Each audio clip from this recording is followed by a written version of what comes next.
Okay, so no one can deny that the Aseret Debrot, which by the way literally translates as the 10 words or the 10 precepts, but better known, of course, as the 10 commandments, is one of the best known texts in the Western world, because for thousands of years, the representation of the two tablets with the first words of each commandment, 5 to a side, remains one of the most recognizable of all religious symbols.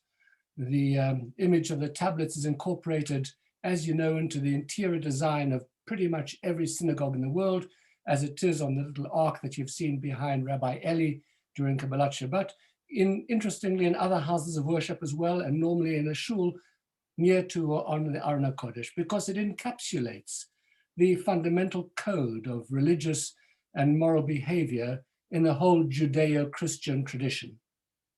And therefore, it is very surprising that there is a rabbinic ambivalence about the role of the 10 Commandments and what role it should play in Jewish liturgy. The Talmud records that the 10 Commandments were actually included in the daily temple service. They were recited just before the Shema. And then later on, says the Talmud, they were removed. This is what the Talmud says. Rav Yehuda said in the name of Shmuel, the sages sought to recite the 10 Commandments in this manner, even outside of the temple, but they soon abolished it because of the arguments of the minim, the heretics.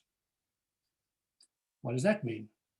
Well, the fear was that heretics, which by the way, very often refers to the embryonic Christian sect at that time, would say and would argue that the 10 Commandments are the only valid part of the Torah, because they alone were given to Moses at Sinai, and therefore they would say, there's no need for Jews to observe anything else. That was the concern of the sages.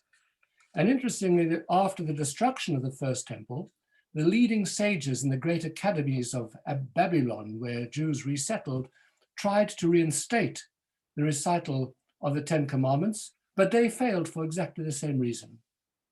In essence, the sages were concerned to protect the observance of all 613 commandments, and highlighting 10 of them would undermine the observance of all the others. Now, after all, did not Rabbi Yehuda the Prince say in the second chapter of the Ethics of the Fathers, be meticulous in the observance of a minor mitzvah as a major one, for you don't know the reward of each mitzvah. So why focus then on only 10 of the commandments, even if they appear to you to be even more important than all of the others? So to this day, the 10 Commandments are not permitted to form part of our daily prayer services. Some later authorities, by the way, including Rabbi Yosef Karo, who authored the Code of Jewish Law, ruled that the ban is only on public recitation during the service. And they recommended that they should be read privately before or after the service. And that, by the way, is the reason why the 10 Commandments are printed in many editions of the Siddur, because they can be recited privately, although they're not part of the public service. I'd like to suggest to you that there's another reason why the 10 Commandments are not the be and end all of Jewish practice. Because while the 10 Commandments give us a list of 10 admittedly important do's and don'ts, as a text, it doesn't actually tell us very much about Judaism. If you knew nothing about Jews, and then you met a Jew who believes in one God, sanctifies one day of the week, honors his parents, his or her parents, etc., you may very well come to the conclusion that this is a very upright, moral, God-fearing human being. But what would you really know about him or her as a Jew or as a Jewess? You know, the truth of the matter is that Maimonides' 13 principles of faith might tell you more about Jewish beliefs.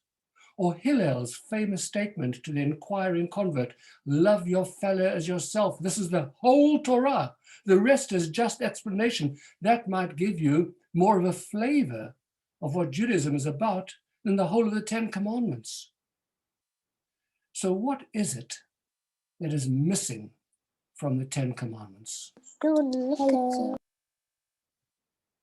To truly understand the answer to this question, and why on their own the Ten Commandments do not adequately describe the Jewish people, we need to understand the public reaction to the death this week of Captain Sir Tom Moore. What was it about this 100-year-old ex-soldier that captured the nation's heart? And the answer is that he evinced a human spirit that struck a chord in all of us. And here are some of his quotes. I totally understand why people are afraid of this unseen enemy, but I'm not afraid because tomorrow's a good day for me.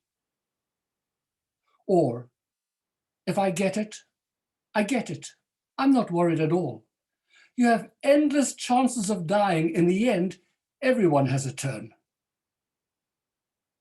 Or, I've always known that things would get better. We're going through a dark patch, but things will improve.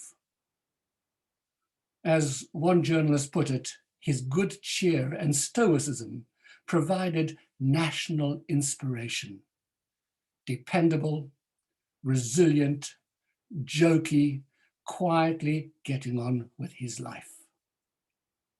You see, human spirit defines a person or a people.